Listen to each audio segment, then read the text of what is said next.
Could you Yeah. share your own personal experience, how CBD has helped you, not just physically, but also psychologically in terms of dealing with stress, anxiety, and aspects like that? Yeah, I'll give you just a little bit of my latest history, Vanish. In the last year, I've had two legal battles with agents. Agents represent athletes, even old athletes like myself. And I have a legal battle right now with another company. And it's not because I'm such a thorn or a nasty guy. I feel that sometimes company personnel want a level that I can't deliver. And I work hard. I work hard as an athlete. I work hard in business, and my day is etched out. So when I started going through this stress of paying a lawyer a lot of money to try to unravel this, and this was almost a year ago. It was the latter part of September, where in 2019, where things started to unfold. I just said, I've got to do everything to keep myself calm and relaxed and not reactionary to these other people that are really basically coming after me. And so this evilness that I felt like, how can you do this? We had a trust. Well, we didn't really have a trust. They wanted to be manipulative. So, Vanish, coming to your question, I started looking at the different types of CBD, the CB1 and CB2, and how that affects my brain, and so I actually take both forms, but the CB1 affects your brain as well, and I take that with some other supplements and compounds that permeate the fat soluble membrane. So I feel like I'm doing things that in combination with CBD really helped me psychologically. And I used last night, for example, I had this legal battle. I have a call with that person. Today is Tuesday here.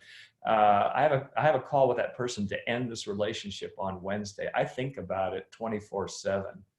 I had CBD this morning before this call.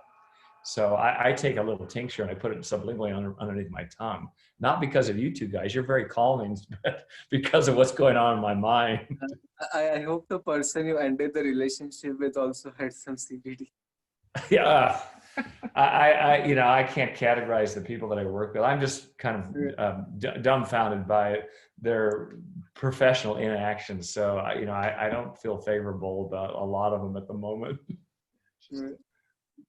You never know. There's always all kinds of level of craziness that can be going on in different people's lives. Like it's always interesting to see someone, like yourself, who's been as successful as you've been, who's so globally well known as you are. It's humbling as a reminder to be like, gosh, yeah. I mean, all of us,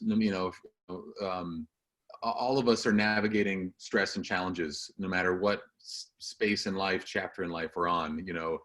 Everybody has got some degree of stress and just hard things that they're going through in life. So I find it humbling to hear that. Thank you for your willingness even to share that little that side story with you. That's what you got going on right now. I appreciate that. Well, thank you, Blake.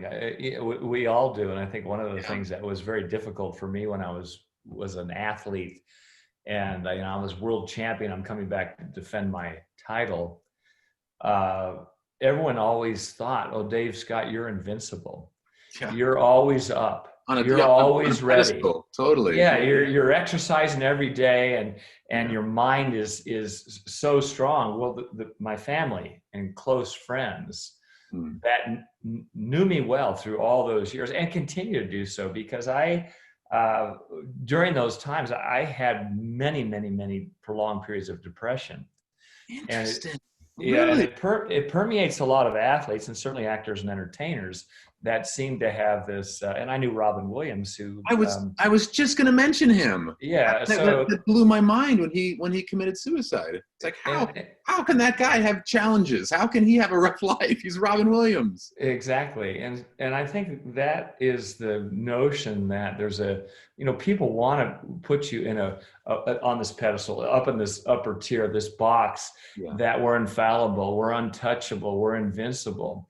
And there were times I went home where my drug is exercise. That's my main drug because it elevates that morphine-like effect, endorphins. It makes me feel good. You guys know this well. Yeah. And it's like an alcoholic. If I could control my exercise by not doing it, that doesn't make sense to people. We'll just go out and exercise.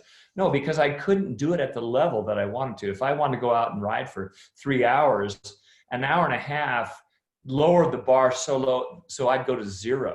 So it's a form of self-infliction. It's very difficult for people to understand this. Well, just go out and exercise. You know you're going to feel better. Well, my standard was so high. People put me on such a high level. If I couldn't do it at what I felt was really going to make me world champion, then I'd go to 0. And it's no different than any other person that has a disease. So I wrestled with depression for a long time. I know I still have that seed within me. And just coming back to the exercise component, I have a steadfast rule and I adhere to it. And I've done this for probably 26, 7, 8 years. And I kind of remember the time when I did it. I was in a real low spot. And I said, I'm going to exercise and I'm going to tell everyone that you need to get out and do something. Get outside. Don't do it inside. Get outside. Your endorphin levels are higher for at least 20 minutes and start moving. And a simple example is, well, one of the activities I run. So I put my running shoes on. I feel badly about myself. I hate the world, all the above. and I put my shoes on and say, I'm going to go for a 20-minute run. It really doesn't do anything. But once I'm at about 10 minutes, all of a sudden your mind starts to flow. And that flow allows relaxation. And this is kind of a long answer, but you finish 20 minutes and you think, gee, I wish I had done a little bit more, but you're satiated. So you have this resolve that, okay, I can tackle the rest of my day and tomorrow I'll get back into a better routine.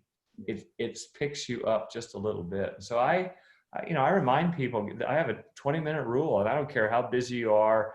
I travel, I get off and I say, gee, I got to go to this crazy meeting. There's dinner. I don't want to do this. I'd like to go exercise in the gym. I'm in New York City or somewhere.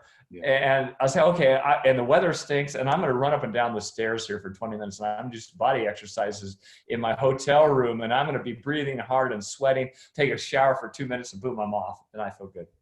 Awesome. Awesome. That is, man, that's a gem right there. I really, really appreciate everything you just said there. I think that is a